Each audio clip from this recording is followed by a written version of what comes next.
Hey gang, welcome to another episode of Wisdom Wednesday from beautiful Austin, Texas. Hi, I'm Mark Sweeney, Chief Dentist and owner of Austin Dental Spa, right here in the center of beautiful Austin, Texas.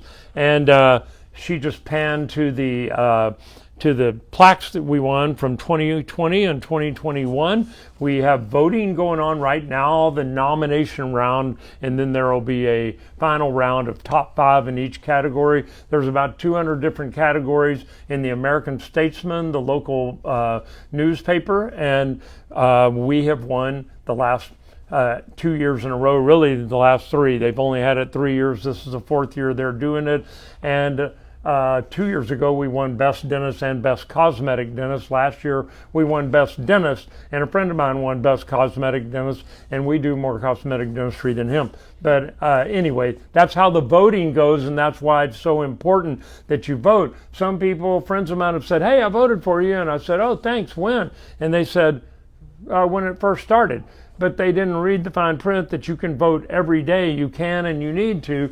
The last day is today. Today's the last day. You can go to statesman.com and go to it'll be on their website, the contest. It's pretty straightforward. It's Best of Austin, and you click on that link, put your email address in if you haven't voted before. If you have, they should have sent you a link so that you can just keep logging in every day. But we really need those votes. We'd like to win it again this year too, one or both of the categories, and so I appreciate it in advance if you would take the time. It takes all of 5 minutes, and you can vote for your favorite restaurant, your favorite lunch spot, your favorite breakfast taco, your favorite hairdresser, your favorite gym to work out in, your favorite music venue, your favorite place to dance, your favorite dentist, and your favorite cosmetic dentist. So all those, your favorite doctor, your favorite child care center, it's all in there.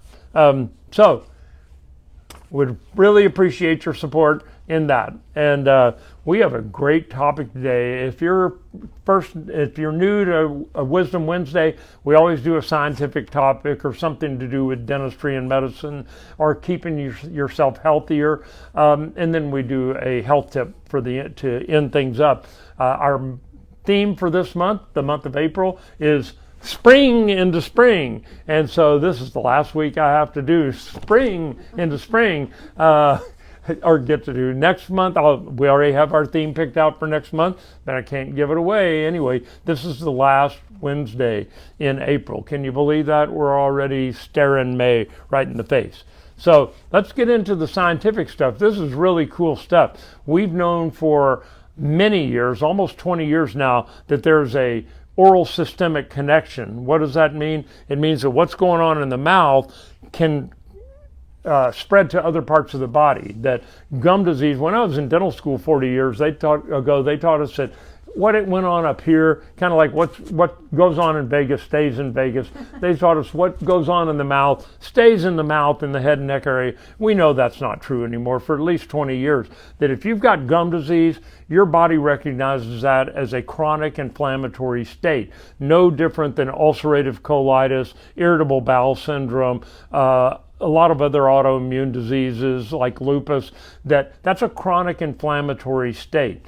It would be like you having a cut on your arm that just never healed up. And your immune system, after a while, changes in response to that chronic inflammation, because your immune system is primed to, hey, you got an infection, you get a cold, you get a virus, it attacks that site, you get an infection on your body, it attacks that site with the red blood cells, and then once the infection is under control and the body's momentum takes over, the white blood cells aren't needed anymore. Chronic infection requires constant attention from your immune system. And your immune system is mainly supplied by your blood cells inside of your bone marrow. So we found a connection many years ago between chronic inflammation, in our case gum disease, and people having an increased risk of heart attacks, strokes, cardiovascular diseases in general, diabetes, adult onset diabetes, low birth weight babies, early term pregnancies, and now most recently they're finding a link between one type of bacteria in gum disease and Alzheimer's in the brain. It's the only other place they found this particular bacteria type is in the gum disease and in the particular area of the brain that Alzheimer's patients, where Alzheimer's starts. And so that's serious enough that it should motivate you to want to floss your teeth more. Anyway, these University of Pennsylvania Dental School, in combination with a technical institute over in Dresden, Germany, did a study that just got published like last month. And very interesting. They kind of found out that it works in reverse. Of course, they did this laboratory experiment on rats because you can't do it on human beings in the United States, at least not yet. There's a lawyer joke in there somewhere. We'll get to that later. But they use rats in this case because rat studies have shown to be very similar to humans, and they can induce certain situations in rats like cancer, gum disease. In this particular situation, they induced gum disease in rats, and they took two different groups of rats, healthy rats and rats with gum disease, and they took bone marrow, stem cells particularly, out of their bone marrow, and then they took another set of rats that had been radiated, so they did not have bone marrow, and they did bone marrow transplants into these irradiated rats so that the stem cells from the control group and the periodontal disease group populated the bone marrow of the irradiated rats. So what did they find? They found that the stem cells from the gum disease rats caused the newly irradiated rats to have 3 times the amount of arthritis in their bodies. They developed it earlier, and they got it worse than the rats that were previously healthy that got injected with these stem cells. So they realized, hey, it can work the other way. You can have a chronic inflammation somewhere in your body, like ulcerative colitis or irritable bowel syndrome, and it could actually make you more susceptible to gum disease. We haven't ever thought about it like that. But these researchers, they haven't said, yeah, it absolutely can happen, or you're going to get gum disease because you've got ulcers.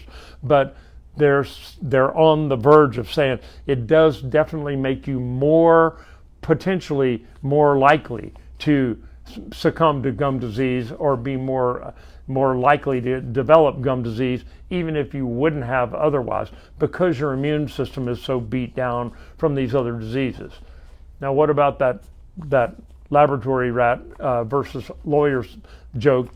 They are finding that they're able to use lawyers in these scientific experiments because there are many more lawyers that are not doing anything right now and are willing to partake in these experiments than there are laboratory rats. Secondly, the researchers don't get as emotionally attached to the lawyers as they do the laboratory rats. And third, there are some things they just couldn't get the laboratory rats to do.